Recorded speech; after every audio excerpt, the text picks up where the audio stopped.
I'd like to introduce you, and this is a real honor. Today's keynote speaker is Dr. Azra Raza. She is the professor of medicine and director of the MDS Center at Columbia University in New York City. And it's so wonderful to have you today. Thank you for having me. It's a real honor. I was asking you earlier, what is MDS Center? And you're going to love her answer. Well, a lot of people get confused when they hear that I am the head of the MDS Center, and they ask me, what does it stand for? And one of my patients clarified it very well. She said, MDS stands for My Disease Stinks. It does. And I don't think that's the official title, but I like it, and it's definitely catchy. Doctor, we're going to hear more from you later during our luncheon, but I would like to just ask you a few really basic questions that may almost seem silly, but I think it's a good place to start. And my first question is this: what is cancer? Surprisingly, cancer is when some part of our body decides to rebel and only work for selfish reasons and live forever. So if you imagine the body as a city and cells are its citizens, the whole idea in the body's organization is that citizens must follow certain rules. And for example, one of the rules is that if you're born in the liver, you stay in the liver. If you're born in the pancreas, stay in the pancreas. Only in one disease do cells walk out of their organs of origin. A pancreatic cancer cell can end up in the brain. A lung cancer can end up in the liver. So cancer is not just a cell that's rebelled, it has become immortal, and it has acquired mobility that no other disease and no other condition can give in the body. Mm-hmm. And I wanted people to just realize for a second, we all hear about cancers, this cancer, this is the main thing. Thank you for that. I think that's an incredible visual for all of us to keep in mind. So you talk about these cells that are transporting or able to transport to other parts of the body. What causes that ability? What causes cancer? You see, I don't think that cancer is a random phenomenon that appears out of the blue, because it's too well orchestrated a response, it seems. So to me, it has always been an apparent dilemma to solve the question that cancer incidence increases with age. In fact, age is the worst carcinogen, not radiation, not exposure to toxins, not bad eating habits. It's just living longer. You can become more and more exposed to cancer. So what causes cancer normally without even having any damage from outside is within our body. The body is becoming decrepit slowly with age. And we don't have the kind of immune responses we used to have to any damage. Okay. I think people are losing interest. Well, and I think obviously we're not trying to oversimplify here today. There are many, many types of cancer, and obviously cancers that begin in young people, unfortunately, as well, quite often. But I think it's interesting to hear from you some of the basic concepts and ideas. What would you say is the biggest challenge in fighting cancer today? Allison, I wrote a book that is called The First Cell and the Human Costs of Pursuing Cancer to the Last.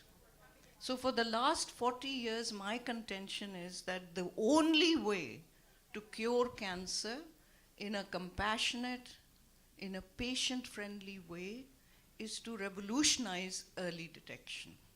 Instead of going after the last cell, find the first.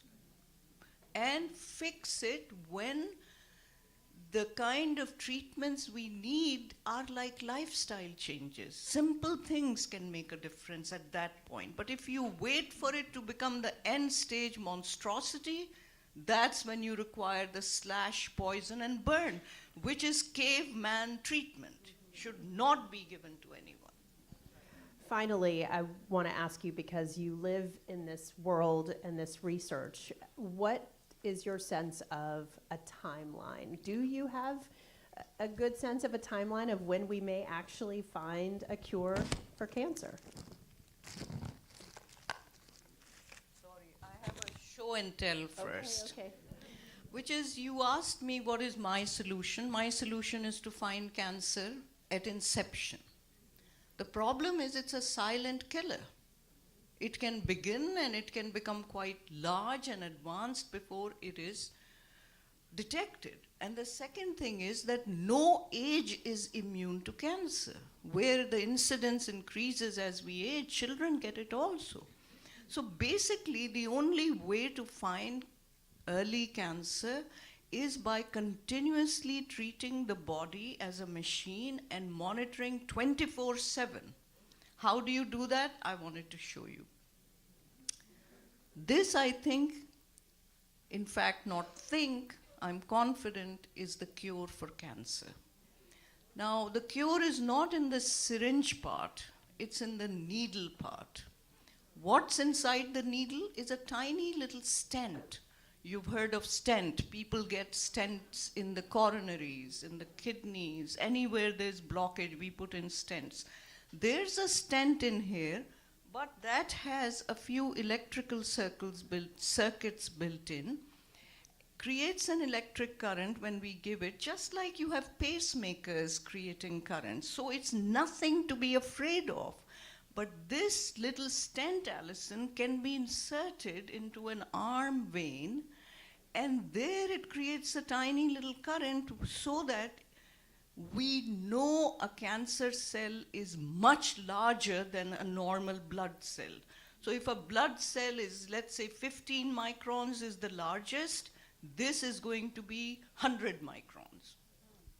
So when this large cell passes through, that device, that stent I just showed you, can not only pick it up immediately and say something abnormal has gone through, we can program this stent in a way that it can also electrocute that cell.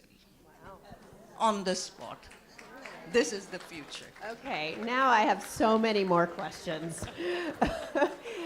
Okay, well, let me just ask, is this just in operation now somewhere? Is this available? Will it be? Or is this just in testing phases? Now that I have your attention, I will answer the timeline question because it's very important. Listen, I am ancient. I know that I'm doing it for myself as much as anyone else. So I can promise you within 12, maximum 18 months, I can have it ready, if not inserted into the vein, then at least in a machine outside where you can sit at home and simply put 2 drops of blood and detect your first cell, if ever. I hope no one gets it. But everything you asked me about, what's your timeline? When can we expect it? Well, all depends on the resources, and the resources are not back-breaking resources. People are signing millions, hundreds of millions of dollars in contracts for sports figures. For God's sake, why is no one interested in getting an early detection and cure for cancer? And you know what is the biggest reason, what is the biggest obstacle for us, Alison? Is doctors themselves. Because we go to medical school and we want to treat. We want to treat patients. We don't think about prevention.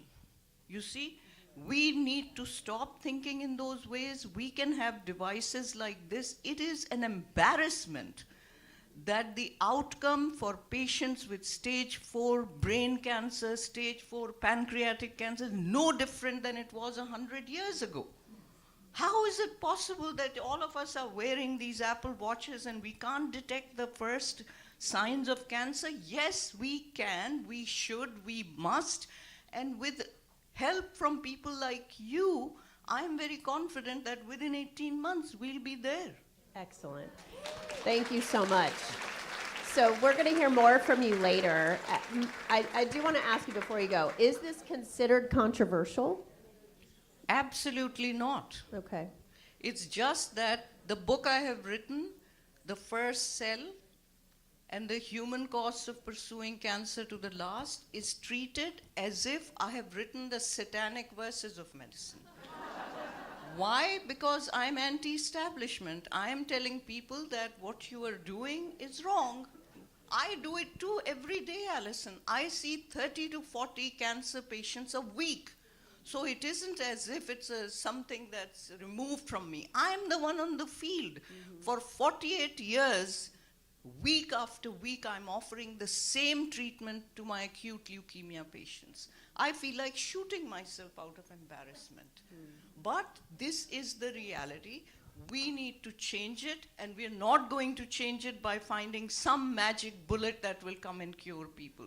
It will only happen if we find it early and move it away. Thank you very much.